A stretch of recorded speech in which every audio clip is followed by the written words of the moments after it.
இந்த நாளினுடைய இந்த பைபிள் ஸ்டடிக்கு உங்களை நான் வரவேற்கிறேன். நாம் யாவரும் வேதாகமத்தை திருப்பிக் கொள்ளலாம். லூக்கா 10வது அதிகாரத்தில் 25வது வசனத்தை, இந்த நல்ல சமாரியன் அதனுடைய முதல் வேத பகுதி நம்ம படிக்கலாம். யாராவது ஒருத்தங்க நல்ல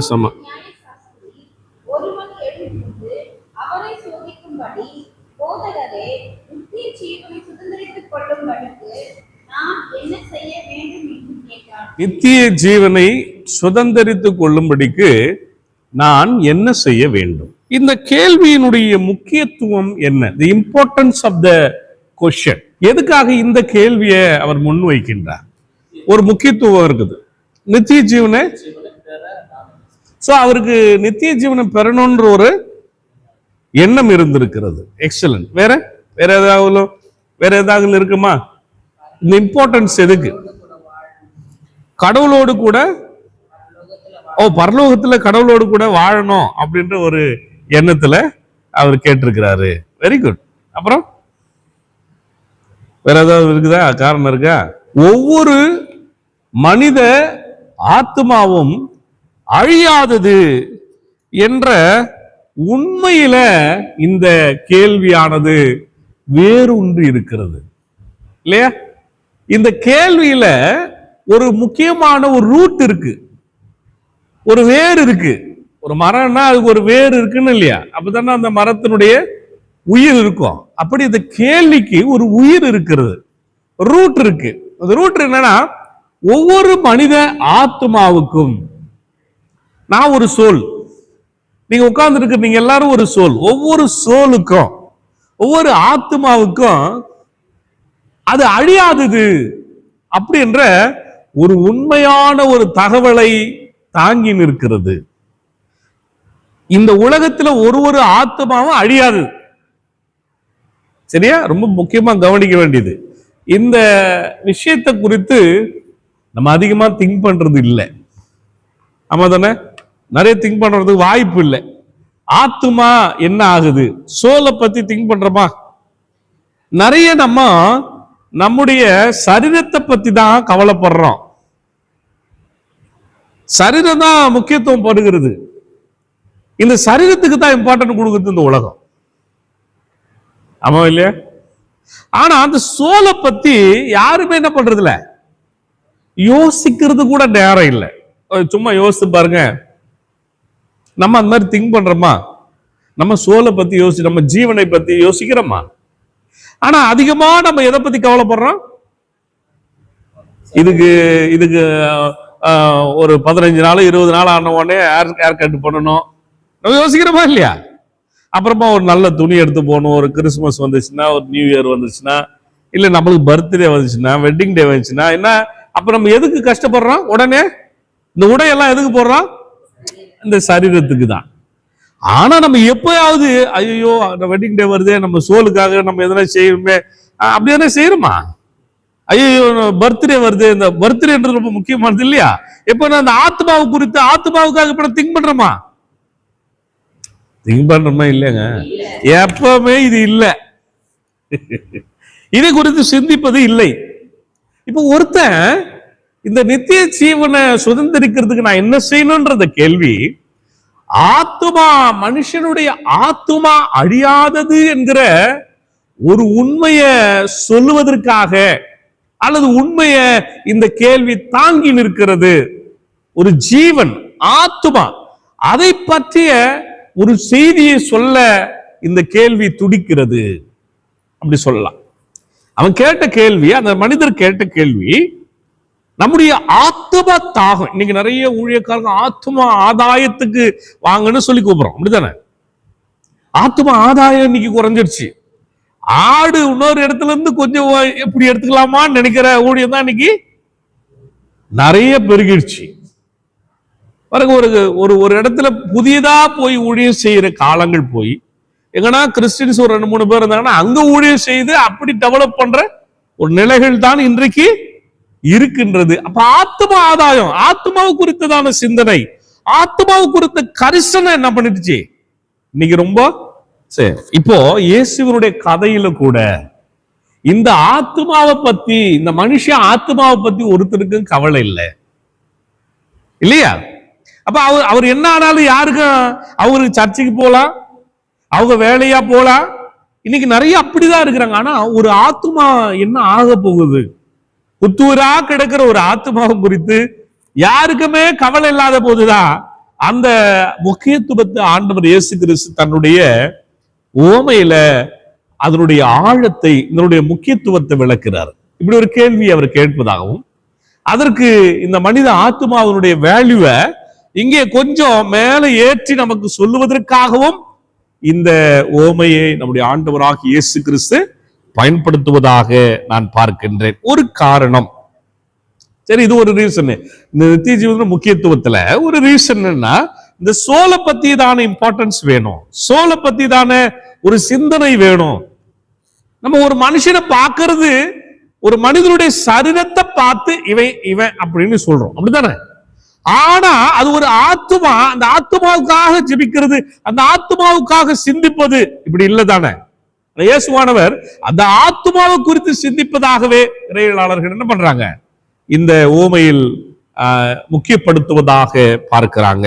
சோலை பத்தி ஒரு மிக முக்கியமான விழிப்புணர்வை ஏற்படுத்துவதற்காக இந்த கேள்வி அமைந்ததா பார்த்தோம். மனுஷனுடைய ஆத்மாவை குறிச்சு, அந்த ஆத்மாவை குறித்து சிந்திக்கணும் அப்படின்றத இந்த கேள்வி சொல்லுவதா, இந்த கேள்வி தாங்கி நிற்பதா நம்ம பார்த்தோம். இப்போ இன்னொன்னு, இந்த வேத பாரகர் இருக்கிறார் இல்லையா, இவர் இந்த கேள்வி கேட்டதனுடைய இன்னொரு நோக்கமா பார்ப்பது என்னன்னா, முக்கியத்துவம் பார்ப்பது என்னன்னா, அவங்களுடைய மத அடையாளத்தையும் அவர் மீறார். அவருடைய மத அடையாளத்தையும் மீறி அவருக்கு இந்த நித்திய வாழ்வை ஒருவேளை நம்ம இழந்து விடுவோமோ என்கிற பயத்தினுடைய பிரதிபலிப்பு தான் இந்த கேள்வி. புரியுதா? அவர் நித்திய வாழ்வை சுதந்திரத்துக்குள்ள நான் என்ன செய்யணும் அப்படின்ற ஒரு கேள்வி, ஒருவேளை அவருக்கு இந்த மதத்துல நிறைய சயின்ஸ் இருக்கு, அதாவது அடையாளங்கள் இருக்கு, இப்படிதான் இருக்கணும் அப்படிதான் இருக்கணும். நம்ம நிறைய பார்த்துட்டோம், உங்களுக்கு நிறைய சொல்லிட்டு அதை பத்தி நான் மறுபடியும் சொல்றதுக்கு நேரம் இல்லை. உங்களுக்கு ஆல்ரெடி அவங்களுடைய ரிலிஜன்ல என்னென்னலாம் காரியங்களை பின்பற்றி இருக்காங்க, என்ன சடங்குகள்லாம் இருக்குது நான் சொல்லி கொடுத்துட்டா, நான் மீண்டுமா சொல்லி கொடுக்கறதுக்கு சரியா இருக்காது, நேரம் போயிடும். இப்போ அதெல்லாம் மீறி அவங்க ஒரு விஷயத்த செய்யணும்னு யோசிக்கிறாரு வேதபாரகர். என்னன்னா, அவருக்கு அவங்களுடைய வாழ்க்கையில அவருக்கு ஒருவேளை பர்சனலா நித்திய ஜீவனை இழந்து விடுவோமோ என்ற ஒரு பயம் வந்துடுச்சு. அதுதான் இந்த கேள்வியினுடைய வெளிப்பாடு. இந்த கேள்வி வந்ததுக்கு ஒரு நோக்கம், அவருக்கு ஒரு பயம் வந்துடுச்சு, நமக்கு ஒருவேளை நித்திய ஜீவனை நம்ம ஒருவேளை இழந்துருவோமோ. இப்படி ஒரு உண்மையாகவே இந்த கேள்வியினுடைய பிரதிபலிப்பு சரியா இருக்கிறதா நான் பார்க்கிறேன். நமக்கு கூட இந்த நித்திய ஜீவனை குறித்து சிந்திக்கிறது இல்லை, நிறைய பேச மாட்டோம். ஆனா நித்திய ஜீவனை இழந்துருவோமோ என்கிற ஒரு பயம் இவருக்கு வந்தது போல ஒவ்வொரு கிறிஸ்துவனுக்கு இன்னைக்கு வர வேண்டிய அவசியம் இருக்கிறதா நான் நினைக்கிறேன், இருக்கணும்னு நான் நினைக்கிறேன். வேதபாரகருக்கு இயேசுதான் சரியான நபர். ஒருவேளை அவங்களுடைய ரபிபாரகர்கிட்ட கேட்டிருக்கலாம் இல்லையா? ஆனா இயேசு, நம்முடைய ஆண்டவராக இயேசுவனிடத்துல கேட்பதற்கு இந்த முக்கியத்துவம் வாய்ந்த இந்த கேள்வி கேட்கறதுக்கு என்ன காரணம்னா, he was the right person. வழக்கம் சொல்லுவாங்கல்ல, ரைட் பர்சன் கிட்ட ரைட் டைம்ல ரைட் கொஸ்டினை கேட்கணும்னு சொல்லுவாங்க. சரியான நபரத்துல சரியான கேள்விய சரியான நேரத்துல கேட்கணும். அப்ப இந்த இடத்துல வேதபாரகருக்கு ரொம்ப ரைட் பர்சனா யாரு தெரியுறாரு? ஆண்டவராகிய இயேசு. அதனாலதான் இந்த பெரிய கேள்வி, யாரும் கேட்காத ஒரு கேள்விய ஆண்டவராகிய இயேசுவின் இடத்துல கேட்கிற. இப்ப என்ன கேட்டாக்கா, இவர் தான் ரைட் பர்சன். என்ன கேட்டாக்கா, ரொம்ப இல்ல, பைபிள் தான் சொல்லுது, மிக சரியான நபரிடத்துல தான் இந்த கேள்வியை கேட்டிருக்கிறார். நீங்க கேள்வி கேட்கறது கூட நல்ல சரியான நபர்கிட்ட கேள்வி கேட்கணும். தப்பா பதில் சொல்ற ஆளுகிட்ட போய் கேள்வி கேட்டீங்கன்னா உங்களுக்கு சரியான விடை கிடைக்குமா? அவனுக்கு தோன்ற தப்பான பதில சொல்லி கொடுத்துட்டானா அப்புறம் என்ன ஆயிடும்? உங்களுக்கு சரியான விடை கிடைக்காம தவறான பாடங்களை கற்றுக்கொள்வதற்கு நான் சாதாரணமா ஒரு மனுஷங்கிட்ட கேட்கறது நான் சொல்றேன். இப்ப இயேசுவனிடையில கேட்பதற்கு இந்த கேள்வி, இந்த முக்கியத்துவத்தை பத்தி, இம்பார்ட்டன்ஸ் பத்தி பேசுறோம். ஜீசஸ் கிட்ட கொண்டு போய் கேட்க வேண்டிய இம்பார்ட்டன்ஸ் எதற்குன்னா, அவர்தான் சரியான நபர் என்கிற ஒரு எண்ணம் வேதபாரகருடைய பார்வையில இருந்து. ஏன் அவருக்கு அப்படி ஒரு பார்வை தோன்றுச்சு அப்படின்னா, இயேசுதான் நம்முடைய ஆண்டவராக இயேசு கிறிஸ்து தான் சரியான நபர். நான் சில நேரத்துல ஷார்ட்டா இயேசுதான் சொல்ல, கோச்சிக்காதீங்க, அப்படி சொல்லக்கூடாது. நம்முடைய ஆண்டவராக இயேசு கிறிஸ்து தான் சொல்லணும். நமக்கு கர்த்தர் நம்முடைய ஆண்டவர். சில நேரத்துல ஷார்ட்டான சொல்லும் போது அப்படி சொல்லிடுவேன், நான் வருத்தப்படுவேன். நான் போய் வீட்டுல போயிட்டு வீடியோ பார்க்கும் போதோ இல்ல எடிட்டிங் பண்ணும்போதோ ரொம்ப ஃபீல் பண்ணுவேன் நான் அதை. ஏன்னா ஜீசஸ், நம்ம ஆண்டவரை போய் நம்ம ஜீசஸ்ன்னு சொல்லிட்டோமே அப்படின்னு கஷ்டமா இருக்கும். அவர் அப்படி சொல்லக்கூடாது. நம்ம சாதாரணமா பாபு அப்படின்னு சொன்னா சகோதரர் கஷ்டப்படு, சகோதரர் என்ன பண்ணணும், பிரதர் பாபு அப்படின்னு சொன்னா அவருக்கு கொஞ்சம் ரெஸ்பெக்டிவா இருக்கும், அன்பாவும் கூப்பிடுற மாதிரி இருக்கும் இல்லையா. நம்முடைய ஆண்டவர், நம்முடைய கர்த்தர், நம்முடைய ஆண்டவர், நம்ம அப்பா, அவர் கூட போக கொஞ்சம் ரெஸ்பெக்டிவா சொல்லணும். நாங்க ஒரு வேகமா போகும்போது ஒரு வேலை உங்களுக்கு வேகமா சொல்ற மாதிரி இருந்துச்சுனாக்கா இதை மைண்ட்ல வச்சுங்க. ஐயர் இந்த எண்ணத்துல தான் இருக்கிறாரு, கொஞ்சம் வேகத்துமா போயிடறான்னு நினைச்சிங்க. நான் ஜீசஸ்ன்னு சொன்னோன்னா அது வந்து மரியாதை குறைவா எடுத்துக்க வேணாம். நம்ம ஆண்டவர், நம்ம படைப்பாளர், நம்முடைய கர்த்தர். சரியா? சரி, இப்ப இவர் சரியா இருக்கிறத, இவருதான் சரியான நபர் ஏன் பார்த்தார்னா, ரொம்ப முக்கியமானது அவருடைய பிரசங்களில் தொடர்ச்சியான மெயின் தீமே என்னவா இருந்திருக்கிறது? ஆமாங்க, அவர் எப்பவுமே இதை பத்தி தான் நிறைய பேசியிருக்கிறார்.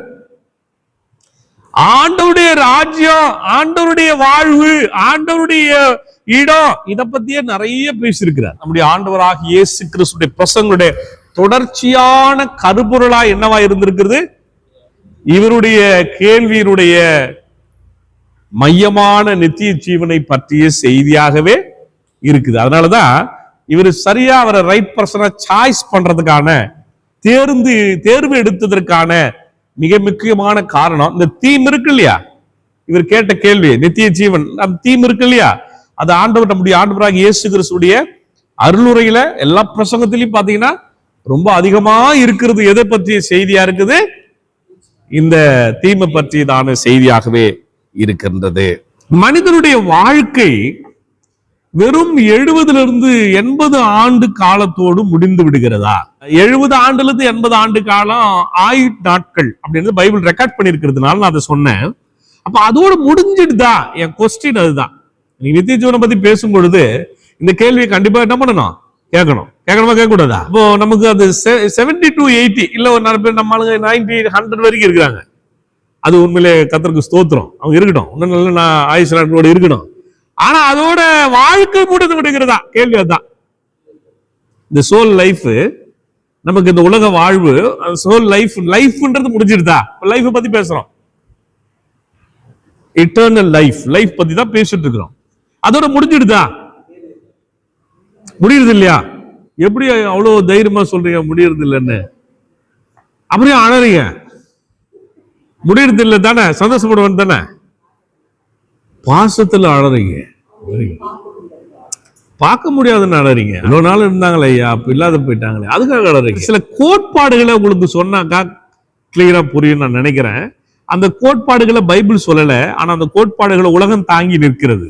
நிர்மூலவாதம்னு ஒரு கோட்பாடு இருக்கு, உலகாயுதவாதம்னு ஒரு கோட்பாடு இருக்கு, மறுபிறவி வாதம், மெட்ரியலிசம், ரீஇன்கார்னேஷன். இந்த கோட்பாடுகள் எல்லாம் பைபிளுக்கு ஆப்போசிட். இப்படி சொல்லணும், நம்பிக்கைக்கு எதிரானதோட பைபிளுக்கு ஆப்போசிட்டா இருக்கிறதான ஒரு கோட்பாடுகள். இந்த நிர்மூலவாதம் அப்படின்னா என்னன்னா, மனிதன் இறந்த பிறகு அவனுடைய ஆத்மா அல்லது ஆன்மா முற்றிலுமாக அழிந்து விடும் என்கிற கொள்கை. நிர்மூலவாதம்னாக்கா அவனுடைய ஆத்மா என்ன ஆயிடுமா? முற்றிலுமா அழிந்துடும். அதுதான் இந்த காரியம் சொல்லுகிறது. இல்லாம போயிடும்னு சொல்றது. ஒருத்தர் இந்த உலகத்துல இருக்கும் இருக்கிறாரு, அவர் இறந்த பிறகு அவருடைய ஆத்மா முதற்கொண்டு என்ன ஆயிடுது?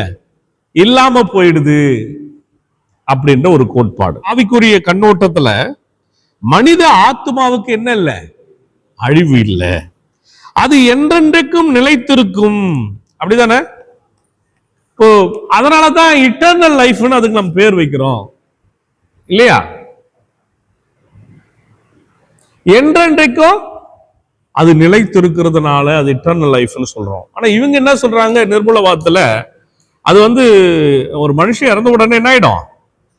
அந்த ஆத்மா கூட என்ன ஆயிடும், அழிந்து போயிடும் அப்படின்னு சொல்றாங்க. இன்னொன்று இந்த மெட்டரலிசம், உலகாயுதவாதம்ன்றது இது என்னன்னா கண்ணுக்கு தெரியாத ஒரு ஆத்மா. ஆத்மா கண்ணுக்கு தெரியுமா? நான் தான் தெரிவேன். எனக்குள்ள இருக்கிற உயிர் ஆத்மா என்ன ஆகுது? கண்ணுக்கு தெரியாத ஆத்மா கடவுள், பரலோகம் மற்றும் மறுமை வாழ்வு, அதான் இட்டர்னல் லைஃப், மறுமை வாழ்வு என்று எதுவும் இல்லை. கடவுள்ன்ற ஒரு விஷயமோ அல்லது பரலோகன்ற ஒரு விஷயமோ அல்லது மறுமை வாழ்வு, நித்திய வாழ்வு என்கிற ஒரு விஷயமோ எதுவும் இல்லை.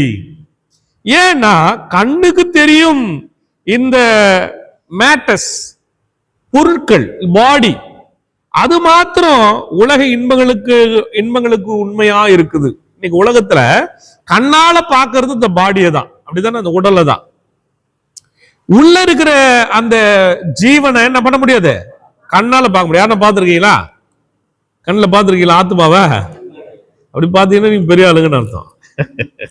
ஆத்மா யாருன்னா கண்ணில் பார்த்துக்கிறீங்களாப்பா? சரி, நம்ம ஒரு மனுஷனை தான், ஒரு உடலா அவர் இருக்கும் போதுதான் நம்ம என்ன பண்றோம், பார்க்கிறோம். அதனாலதான் இந்த மெட்டரலிஸ்ட் என்ன சொல்லுதுன்னா, ஒரு கண்ணால பார்க்கறது தான் முக்கியம், கண்ணுக்கு தெரியாத ஒரு விஷயம். இப்ப கடவுளே கண்ணுக்கு தெரியாதவர். கடவுளை யாரும் பார்த்திருக்கீங்களா? கடவுளே கண்ணுக்கு தெரியாதவர். அப்ப பரலோகன்றது அப்படின்னா எனக்கு இன்னும் தெரியாது. அவர் இந்த கோட்பாடு சொல்லுவது அதுதான். அப்ப பரலோகம், அப்ப இட்டர்னல் லைஃப், இந்த மாதிரி ஒரு விஷயம் என்ன இல்ல, எதுவுமே இல்லைன்ற தகவலை சொல்லுகிறது. இன்னொரு ரீஇன்கார்னேஷன், மறுபிறவி, இது ரொம்ப முக்கியமானது. இது ரொம்ப அதிகமா நம்பப்படுகிற ஒரு செய்தி நம்ம சுற்றிலும். ஒரு மனுஷன் அல்லது உயிரினம் இறந்த பிறகு அவருடைய ஆன்மா என்னவாகுது, அழியாம மற்றொரு புதிய உடலை எடுத்து மீண்டும் இந்த உலகத்தில் பிறப்பது அப்படின்னு ஒரு நம்பிக்கை.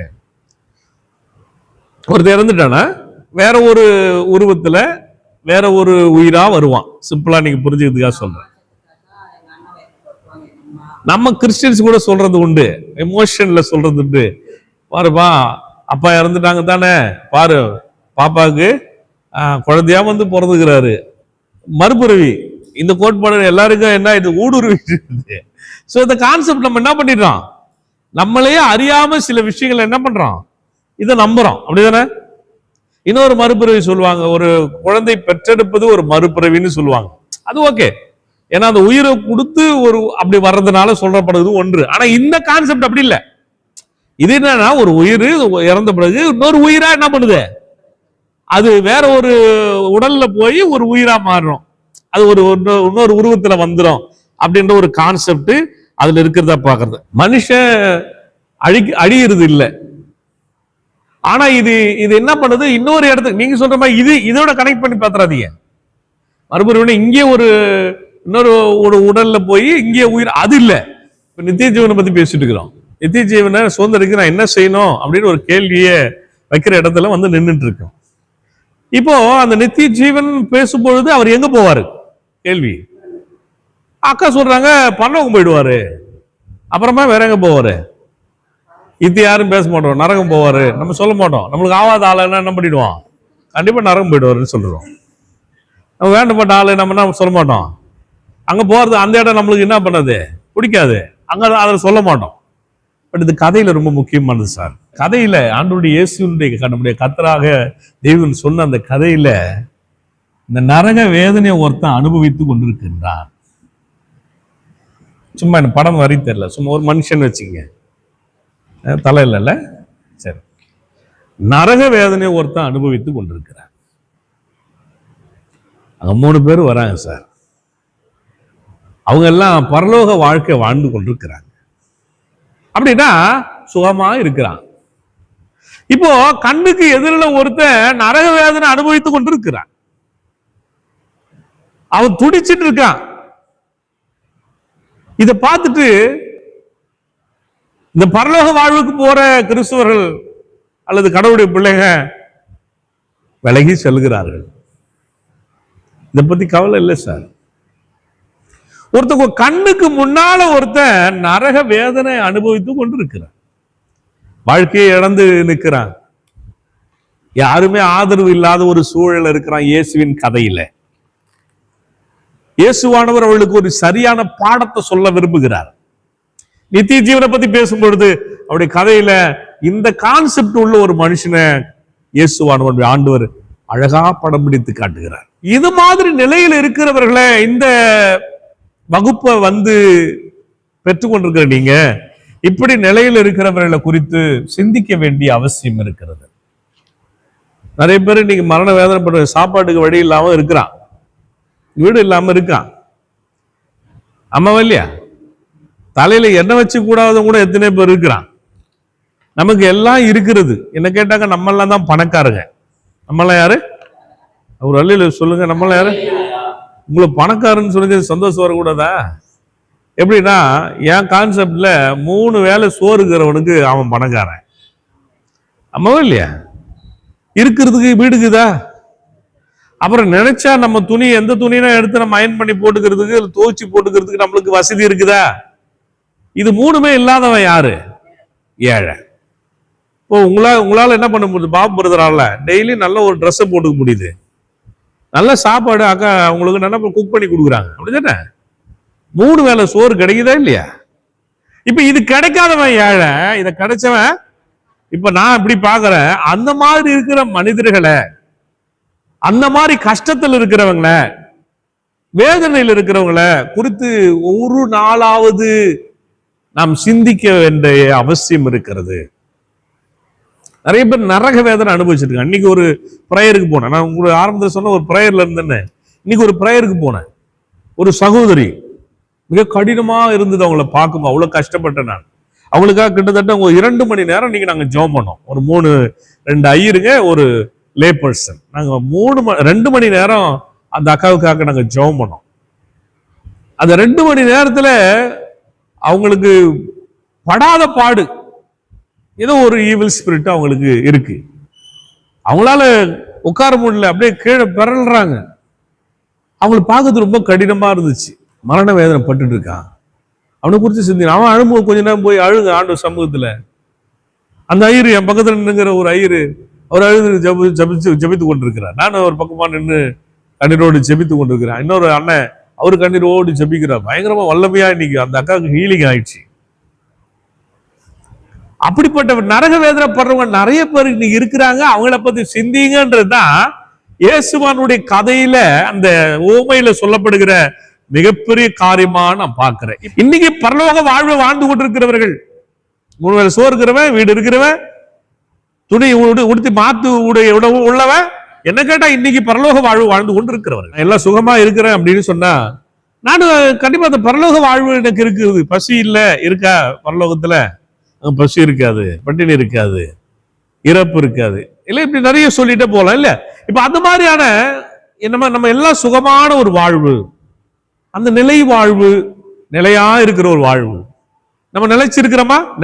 நிலைச்சிருக்கிற ஒரு வாழ்க்கைய நம்ம வாழ்ந்து கொண்டிருக்கிறோம். இயேசுவானவர் இந்த கதையில இப்படிப்பட்ட நபர்களை சொல்வதற்கு தான் இந்த கேள்விக்கே பதிலே அதிகமாய் சொல்வதாக நான் பார்க்கிறேன்.